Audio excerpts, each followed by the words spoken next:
Some creative clamping here to get the handle out of the wheel. Hey, and welcome back. I went over 5,000 subscribers before the new year, and I just wanted to say thanks to everyone. I really appreciate it. So I know I've shown this sequence before, but I really like the transformation that happens whenever you do one of these hand wheels on the lathe. So I'm just going to stop talking and let you watch.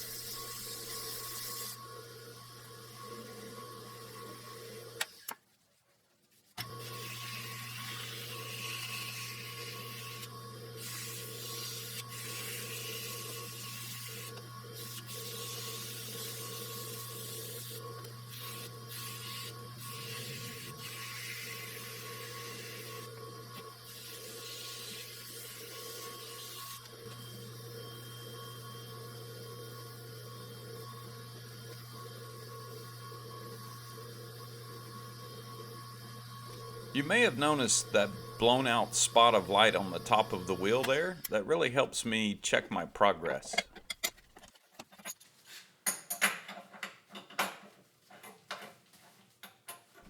The pin on the end of this handle is tapered a little bit, so it really helps to kind of work it back and forth in the collet to get it running somewhat straight. It's not perfectly straight because I don't think it's straight.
You can see that there's a small amount of pitting still on the handle, but hey, that's okay. It looks pretty good.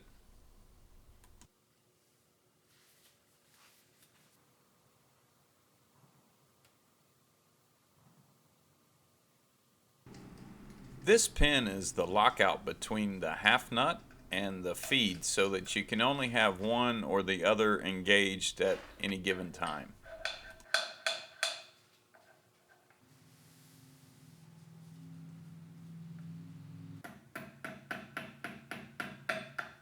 It took me a moment here to realize that I was using the wrong size punch.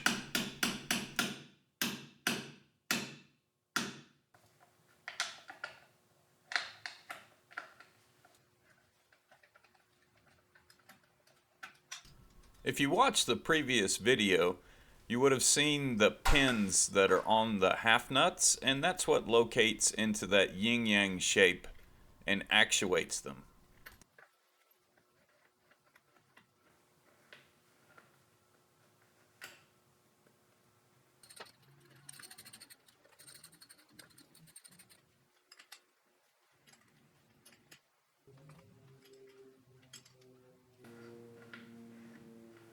The clutch mechanism is a little bit difficult to install. There is a dog on that steel gear that engages into the brass gear, and it's spring loaded, so you have to compress it as you're installing it and engaging it at the same time, so it can be a little bit difficult.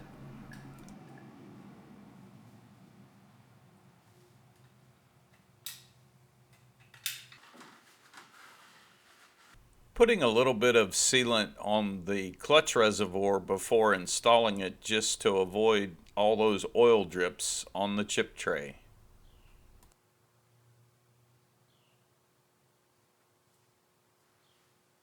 There's a roll pin on the end of the clutch mechanism shaft that indexes to the reservoir and keeps the shaft from rotating, so you have to make sure you get that lined up.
It's really handy that these shafts are located into the apron body with set screws. It makes it really easy to install them.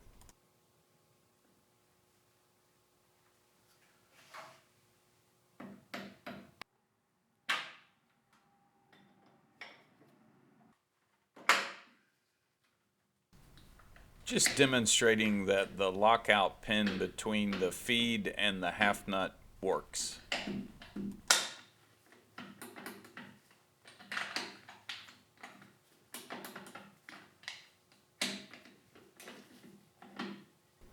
And here I'm just playing with everything to make sure that I don't see any problems.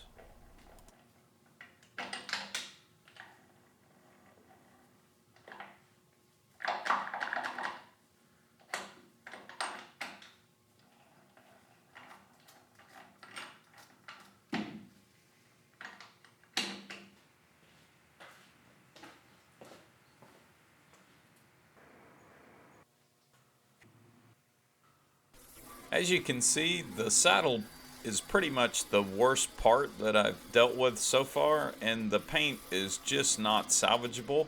So this is the first part that I'm gonna have to repaint.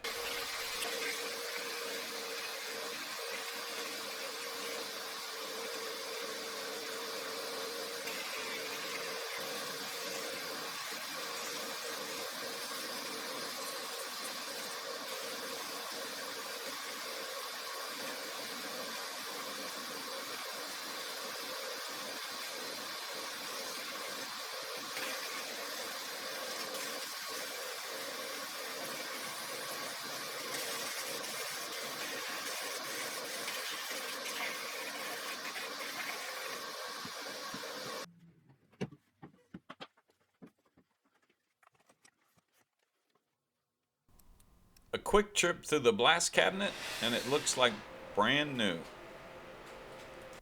I thought about polishing the top surfaces on the saddle here, but in the end I decided to just paint the whole thing. There's quite a few dings in the top of it, and hey, that's less rust I gotta worry about.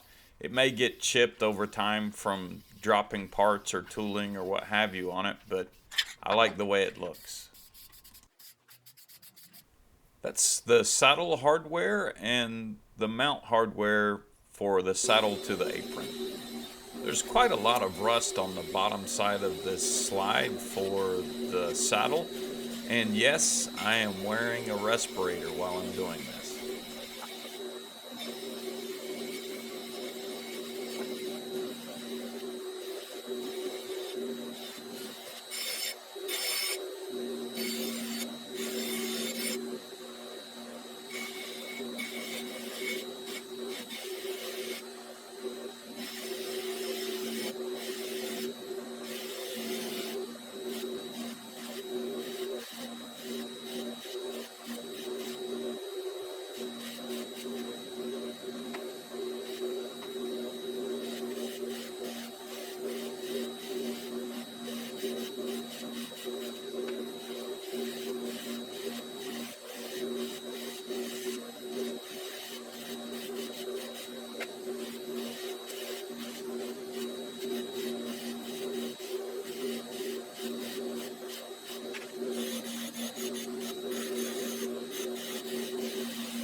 That looks really clean coming straight off of the wire wheel, but trust me, it is nowhere near it.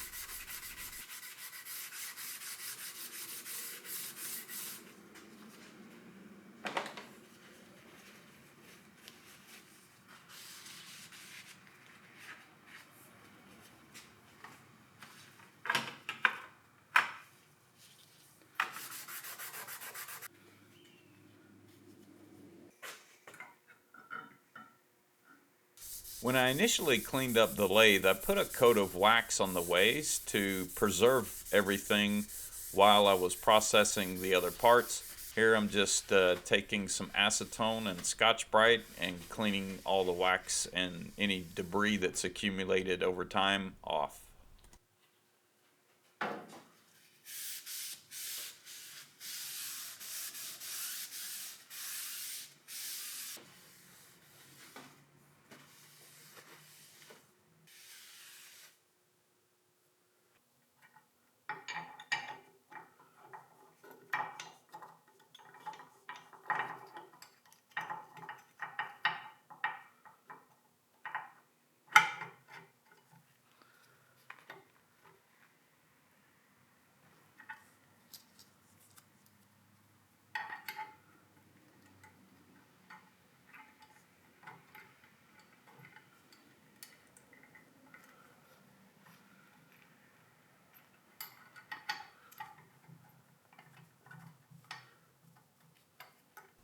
This is the feed shaft for the saddle, and I want to get that collar located on the flat first before I put the roll pin in the gear, just so I don't lose the position of where that flat is at.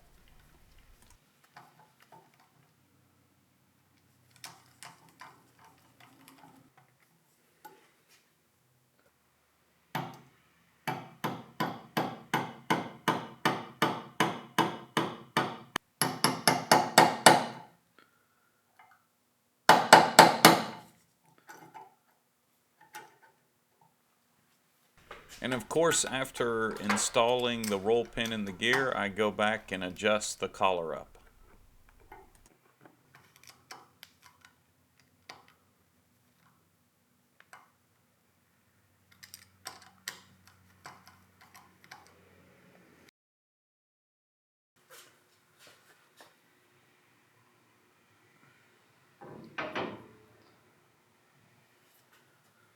This shot is a great example of you think you see everything, but you really don't.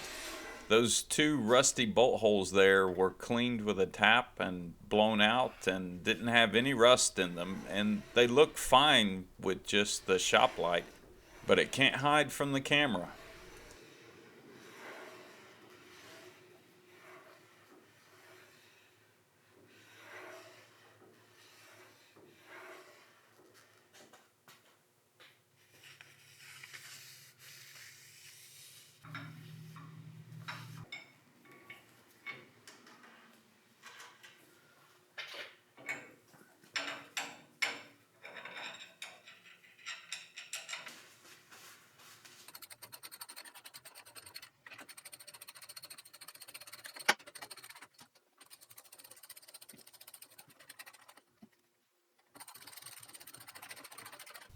There's an adjustment to be made here on the saddle, and as you can see, I start off by slightly over tightening these bolts so that I know that I've got all of the slack taken out, and then I go back and back them off just ever so slightly until I'm happy with the amount of tension that's on them.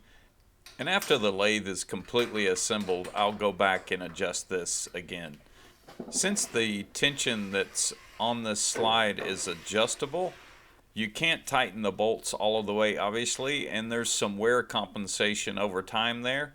So there are some lock screws that jam the bolts in place.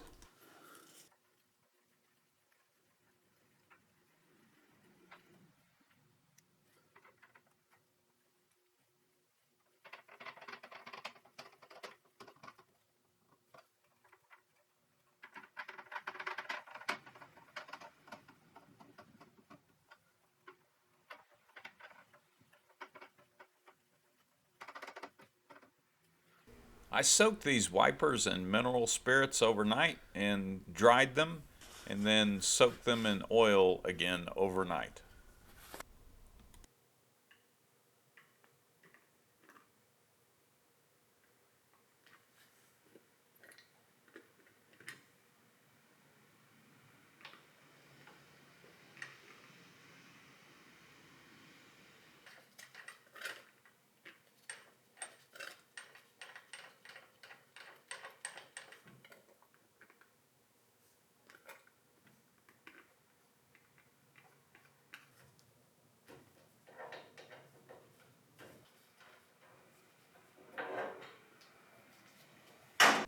It's a little bit tricky to get the keyway on the apron to align to the screw, but with a little playing around, I managed to get it. You can't really see it, so you just kind of have to feel it.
So I told myself before I started doing this assembly to put these locks onto the saddle before installing the apron, and of course I forgot to do that. No problem though, I managed to fish them in there.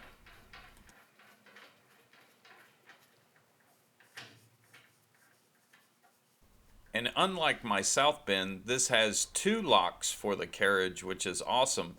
I've noticed that on my south bend that I actually have a little bit of an issue when I'm using a milling attachment where it wants to lift off on the front right here where there's a lock on this one. It doesn't have a lock on that one. And I thought about this before I got this lathe was that I need to add a lock to the front right there. So maybe I'll do that in a future video. I'm having way too much fun running the carriage up and down the bed for the first time. And you may have noticed this back at the wire wheels, something interesting about the lock screw in the front. It's a slotted screw, and the slot is not on center. It's actually offset a little bit to the side. And I would think someone making a lathe would put something on center, but I think they actually did it on purpose just so you would notice that it's different, and that indicates that it's the lock and it's not just a fastener for the apron. A generous amount of oil on everything, and it's very smooth.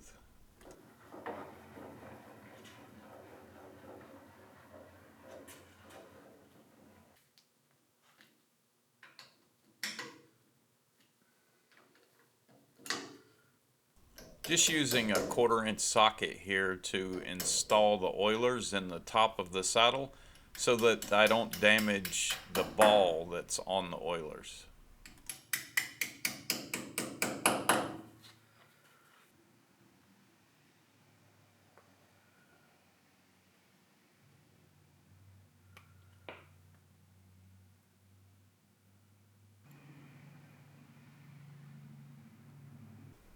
Should be at least 2 more videos in this series. Hey, thanks for watching.